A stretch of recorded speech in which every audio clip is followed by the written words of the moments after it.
Thanks, Isabella. It's now recording.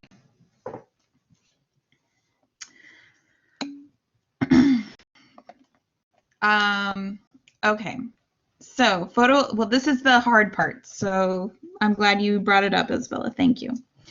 All right, so the photoelectric effect, based on the observation that many metals emit electrons when light shines on them. So that's what we're observing when we see the photoelectric effect. And what we can look at is the frequency of light determines the degree to which electrons are emitted, not the intensity of light. All right, so this is the setup. And what we have is that we have our battery here and we have current flowing through. And what we're going to do, we're going to measure the current coming through. And what's current? Current's just a measure of moving charge. Yeah, and so in this case, it would be a flow of electrons. Okay, and so where do we get these electrons from? Well, what happens is the light shines, and then at a certain point, we start getting a current reading. All right, so we're going to look at what this is. All right, so let's look at the simulation.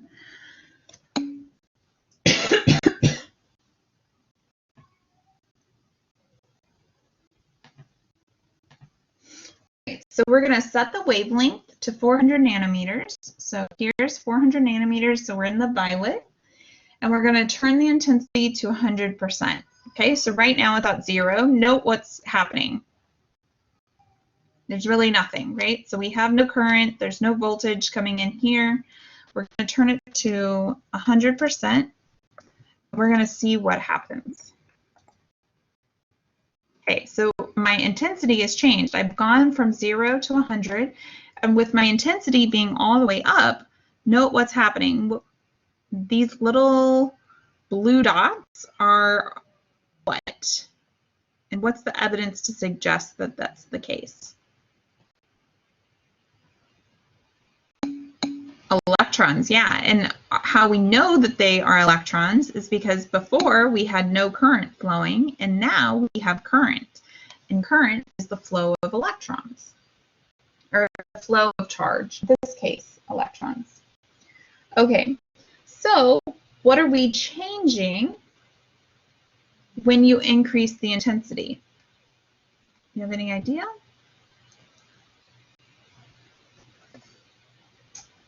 Okay, let's think about this. So we have to get these electrons out. And how are the electrons held to the atoms of my metal? Right? They're held in my atoms, attracted to the nucleus, right? To the protons. And so we have to have enough, if these electrons are leaving those atoms, that means that it has to have enough energy to overcome the attractive forces between the positive charges of the proton in the atom and the negative charges of my electron in the atom. And so when I increase the intensity of the light, I'm increasing the amount of energy put on the atoms in the metal to allow for the electrons to be ejected out of the atom. All right, so now we're going to keep the intensity 100%. We're going to change the wavelength of light to 700. All right, now let's see what happens. Now we're at red, okay? Well, we're at 100% intensity, but what happened to my current? It went away. So something had to happen. It's not that all the time when I have 100% intensity, I'm always going to have enough energy. So what did I change? Well, I changed my wavelength, right? So wavelength must have something to do with energy.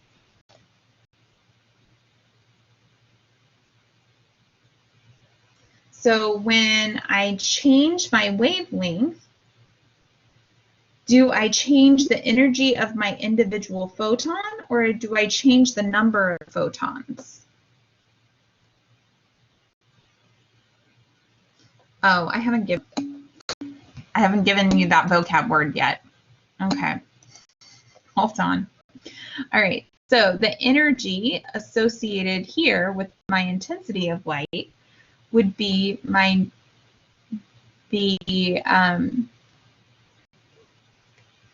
so photons would be packets of energy that are sent in, okay?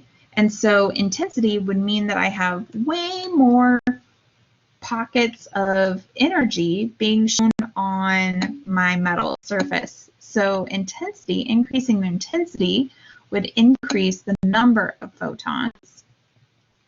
But if I increase just my wavelength, then I'm simply changing the energy of my individual photons. All right, so now we want to choose a wavelength where electrons are emitted and change the intensity. So we know electrons are emitted down here. Okay, electrons emitted, I have 100% intensity. Let's see what happens when I change it to 56% intensity. What happens? Do I still get electrons coming off? Yeah. Do I get as many electrons coming off? No, because I've changed the number of photons that have enough energy to emit electrons. All right. So let's talk more about this.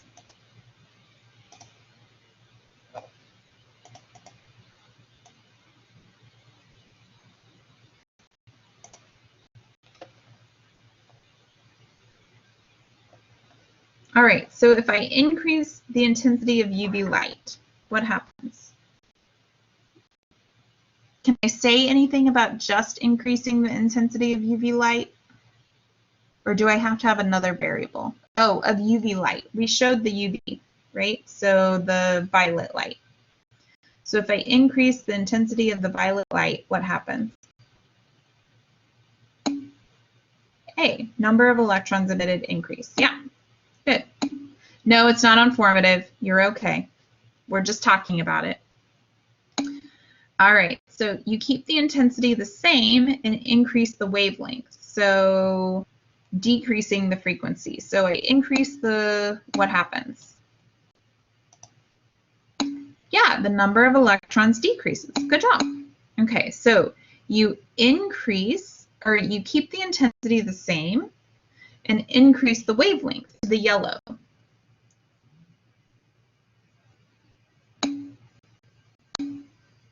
Okay. How about if you keep the yellow light and increase the intensity?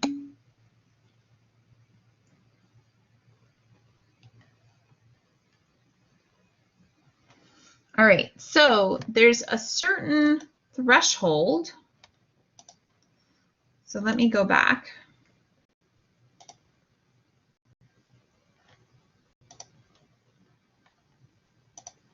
So many clicks. All right. All right, so let's go to yellow. Or here, let's go to UV. All sorts of stuff, right? I'm going to increase. Okay. Now I'm going to go to blue. The number decreases, right? It doesn't matter.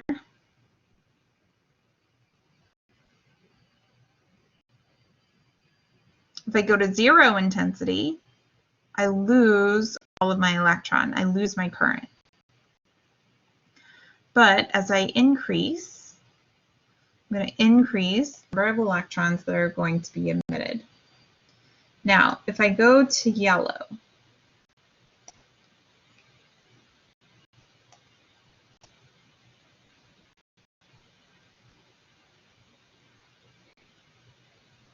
for some reason, now that I'm at yellow, I don't have enough energy to emit electrons, even at 100%. Okay, so what this is called and referred to is threshold frequency. Okay, so remember, every wavelength has an associated frequency to go with it, and that frequency also has an associated energy that goes with it. All right, so we're going to talk about that in a second. But this, I want to see if you guys were paying attention, is,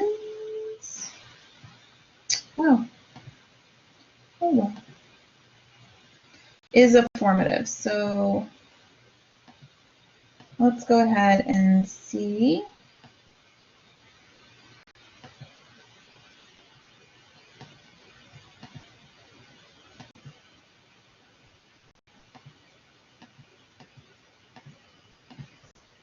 All right, go ahead and answer this question.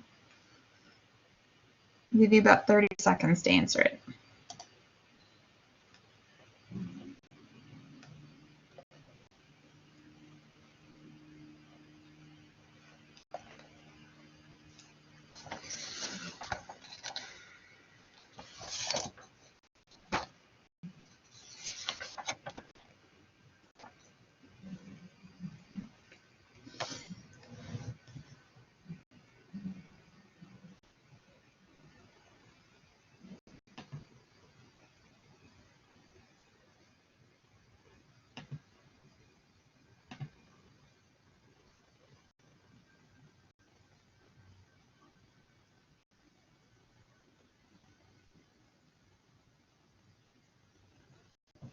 Okay, so when the intensity is increased, what is that associated with it?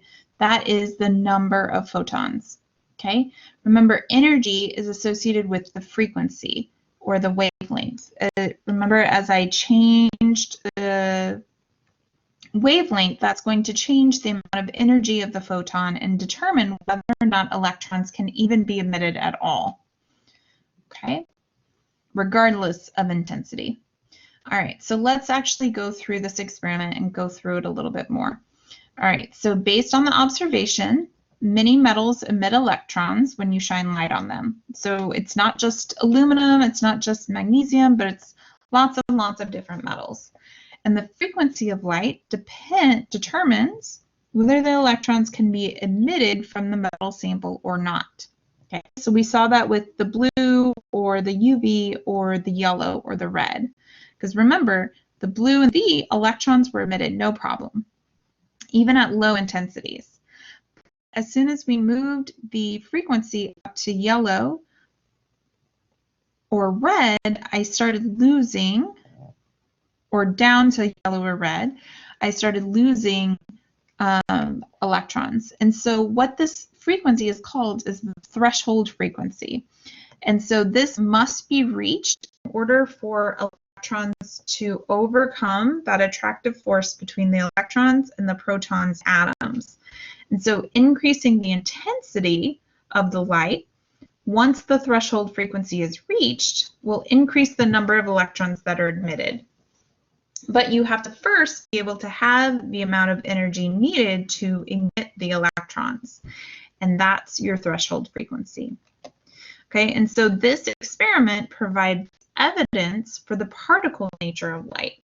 So if light were just a wave, just increasing the intensity at any frequency would cause electrons to be emitted, but that's not what we saw. All right, so this gives us a new equation. So Planck actually came up and utilized the photoelectric effect to come up with the energy associated with our frequency to be able to determine our threshold frequency. So the amount of energy a light packet has is proportional to its frequency, and this is Planck's constant, except for, I need to change one thing about the units, because it should be joules times seconds, okay? Because energy will always be in units of joules, and frequency, remember, is seconds to the -1, and so to be able to go from seconds to the -1 to joules, H has to be joules seconds. You will be given Planck's constant on quizzes and the exams. It will be in your footer. All right, so now let's go ahead and utilize this to help us answer the question. All right, so we're given the wavelength like we had earlier, okay?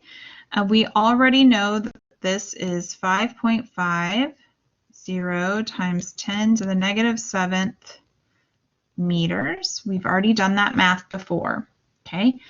Now, this is frequency and we have wavelength. So to be able to get our frequency, we know that frequency is equal to speed of light over lambda. And so we can plug this in to our Planck equation to give us E equals hc over lambda. And so H and C are both constants, and we have our wavelengths in meters already, and so we can solve for energy. So energy is equal to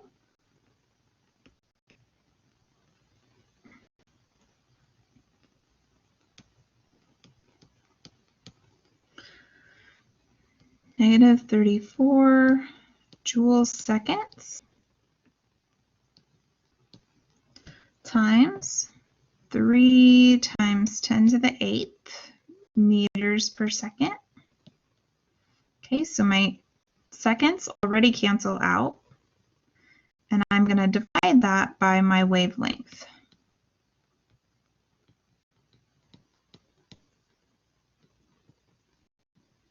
Now my meters cancel out, and that leaves me with joules, and 3.6 times 10 to the -19th joules.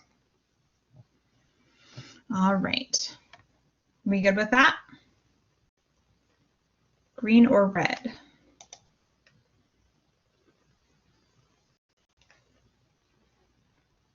Are we good?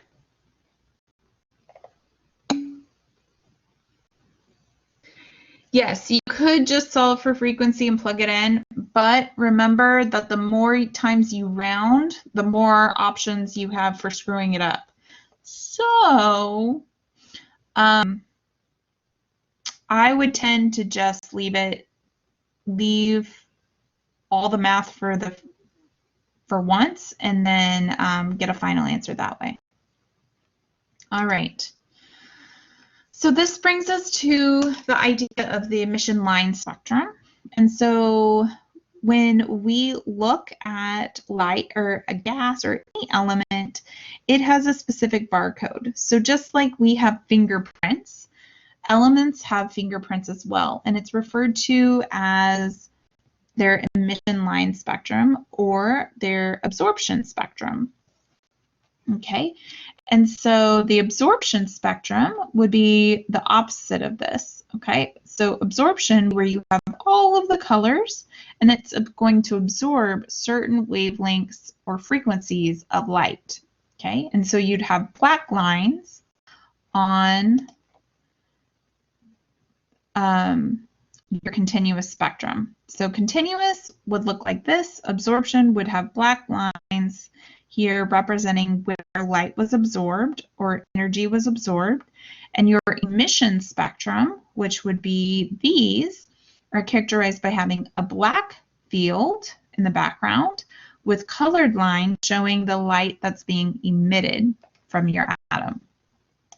Now we can utilize these to help, or actually utilize this to help him create the next idea for the, revising Rutherford's model of the atom.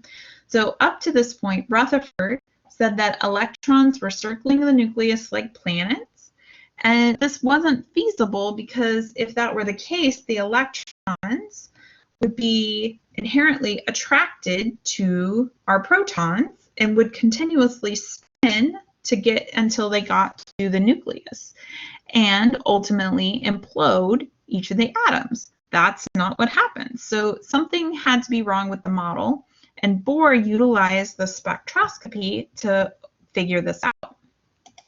And so this brings us to Bohr's law of the atom. This is most likely the one you're most familiar with.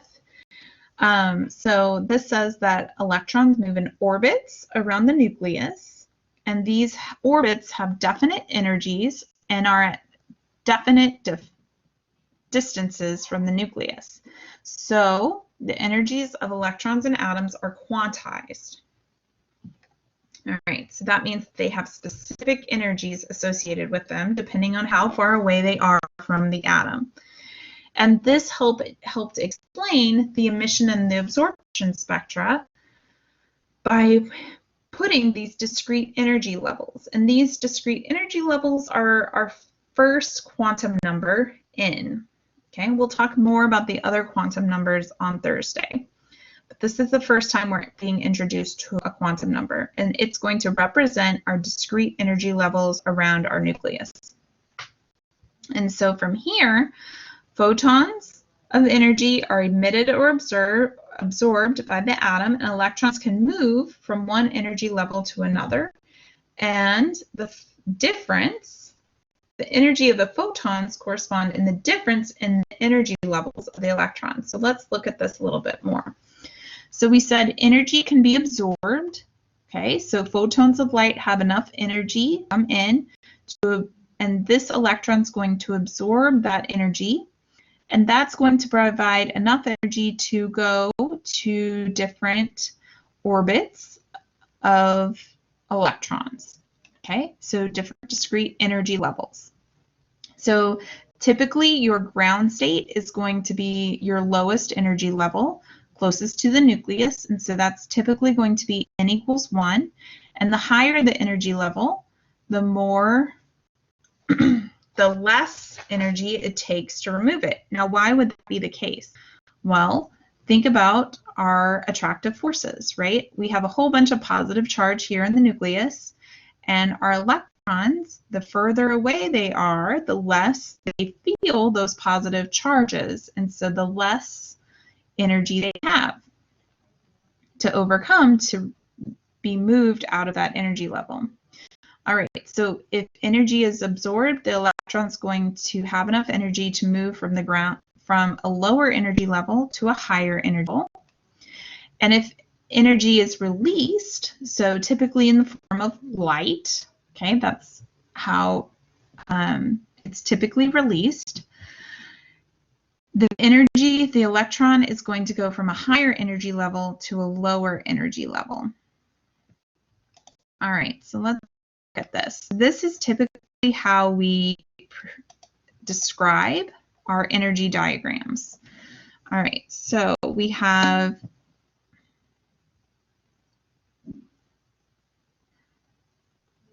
yes, so yes, Dylan, typically.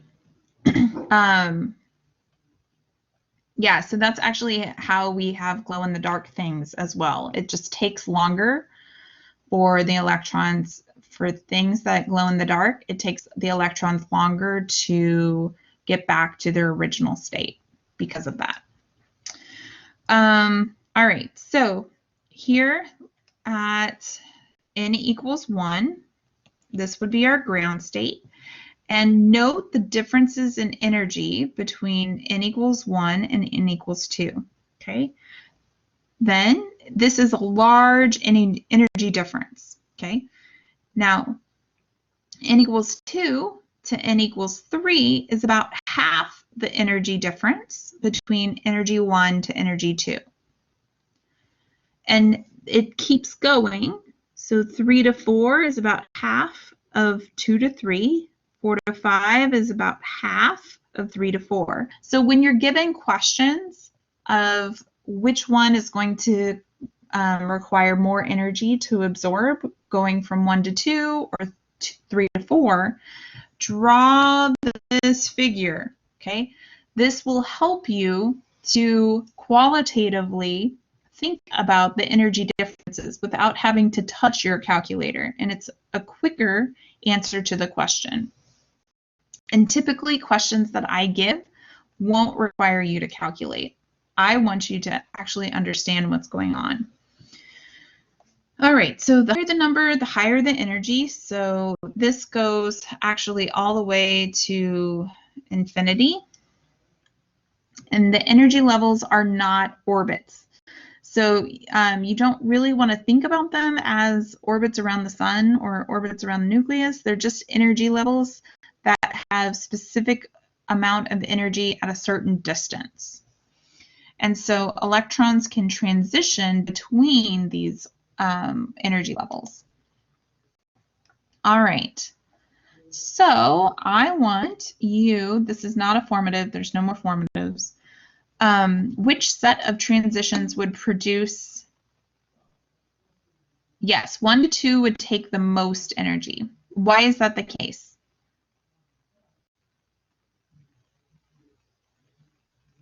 So 1 to 2 takes the most energy because that's the greatest difference, right? So that's the biggest difference between energy levels.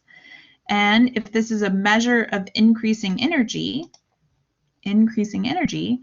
the difference here would be the greater the difference, the greater the amount of energy. All right, so which set of transitions would produce an absorption spectrum? So would A produce an absorption spectrum or would B produce an absorption spectrum? Look at the direction of your arrows here.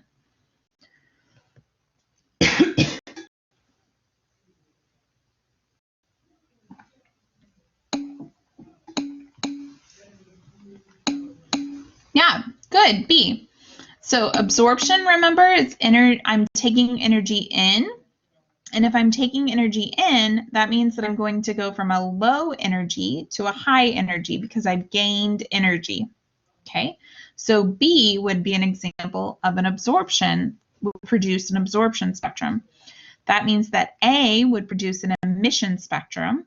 And here I have, I know that this would produce an emission spectrum because I'm emitting energy, because I'm going from a high amount of energy to a low amount of energy, and that extra energy that's left over when I get to this low point has to be emitted somewhere. And so it's going to produce an emission spectrum. All right, let's try the next question.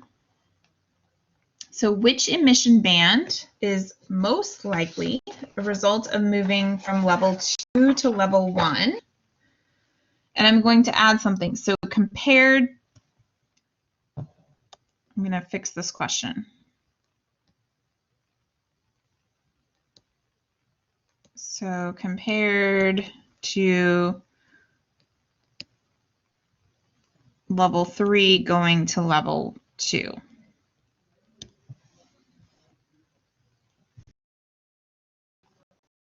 So I want to know, of the green band and the yellow band, which one would be relative to a transition going from 2 to 1, and which one would go from 3 to 2? Okay, so 3 to 2, okay, that has a small amount of energy compared to a 2 to 1 transition. Okay, and so now I have, so to think through this, I have a small amount of energy here. Here I have a larger E. Okay, so now I have to look at the energies associated with green and yellow light. Sorry. And so if I write out my colors, which one's going to be more energetic, red or violet? Think about your Cancer explanation I said earlier.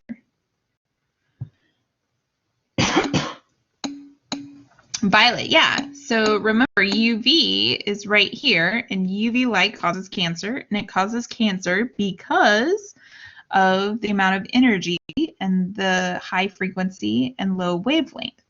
And so that means that here would have high energy, and over here, right, infrared, or my remote control, does not give me cancer, and this has lower energy. And so comparing yellow and green, green is more energetic than yellow, and so if I'm looking at my 2-to-1 transition, this has a larger energy. Green is more energetic than yellow. All right, so hopefully you followed that train of thought. All right, so this brings us to actual calculations of the conceptual stuff that we just did, okay? But the key part is you have to understand the conceptual parts before you get into the calculations. All right, so we can calculate the specific energy and wavelength associated with any transition between energy levels. Okay, and we can do this utilizing the Rydberg equation. So here's another constant that will be given to you on the exam. Note the equations will not be given you, but the constants will be.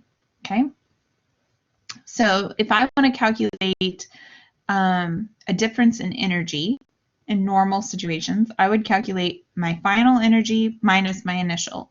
So always in science, I'm going to go final minus initial. That's how I calculate my change of anything.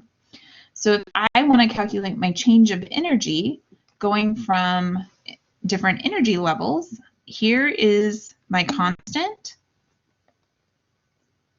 Yes, you have to know all these equations.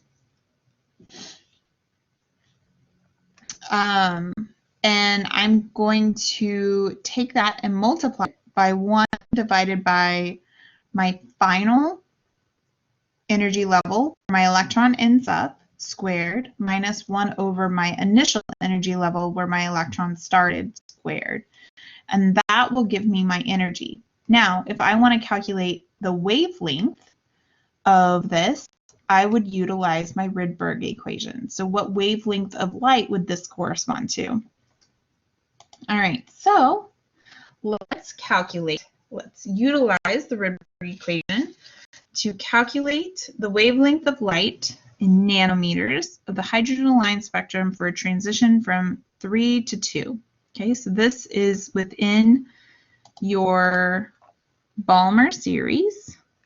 So we've actually identified all of the different transitions within the hydrogen spectrum. And so this is actually the hydrogen spectrum, hydrogen line spectrum here.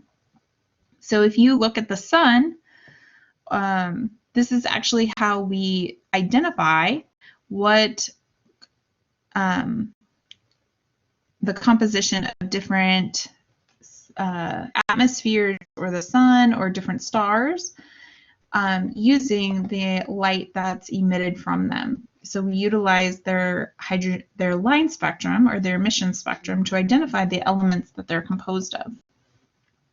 All right, so let's calculate this. All right, so I'm going to utilize my Rydberg equation.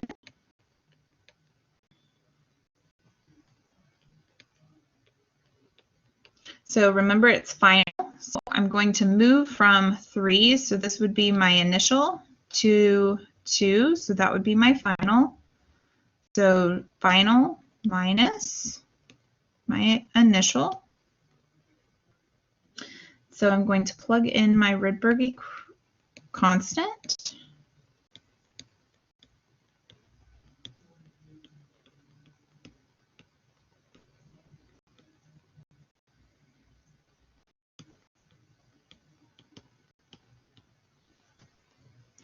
And this gives you that as a decimal. And so if I plug all this in, I get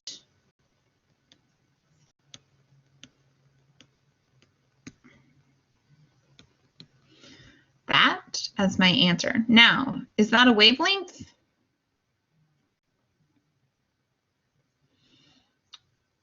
look at my units. No, it's not a wavelength, right? My units are meters to the -1. So what do I have to do? This is actually 1 over wavelength. So to be able to get wavelength, I have to just flip this, flip my number with the position of my wavelength. So wavelength would be 1 divided by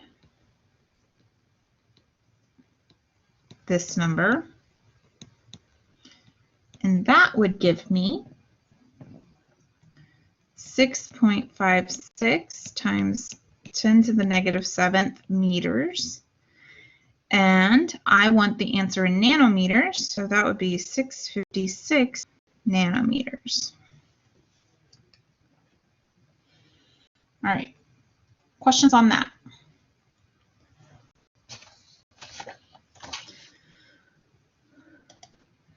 All right, so with the time that's remaining, I'm gonna put you into groups, and I want you to work on the electron energy and light worksheet. So go ahead and pull that up.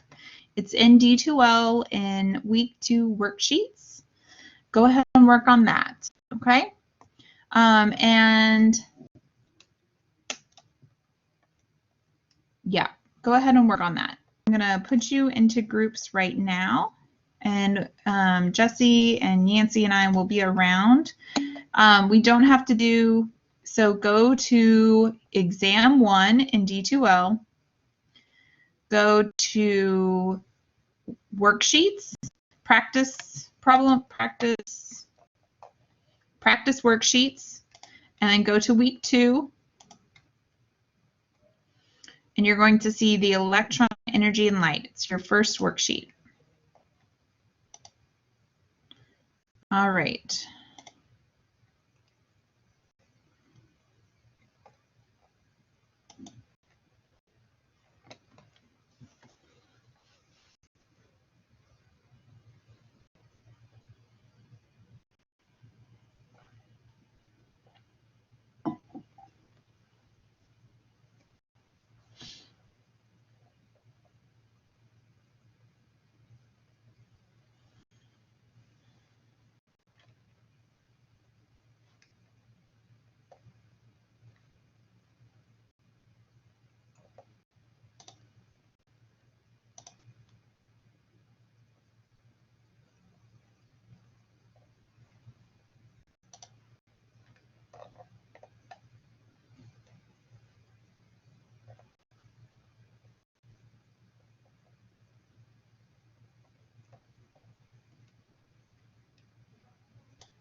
So she made her.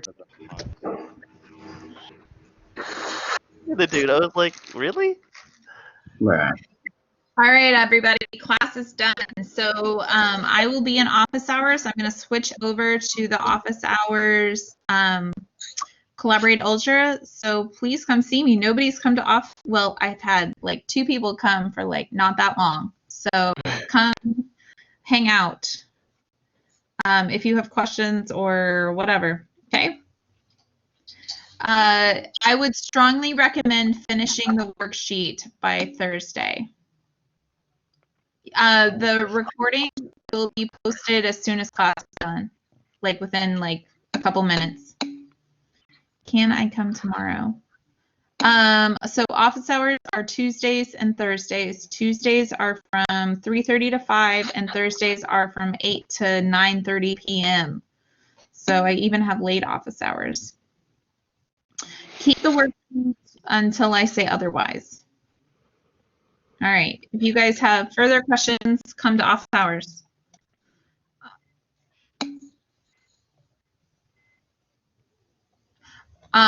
All of the adaptive lessons you should be doing. 3A and 3B, though, are a bonus. So if you want bonus points, don't say I never gave them to you. All right. I will talk to you guys tomorrow or on Thursday or in office hours. Bye. Thank you. Yep.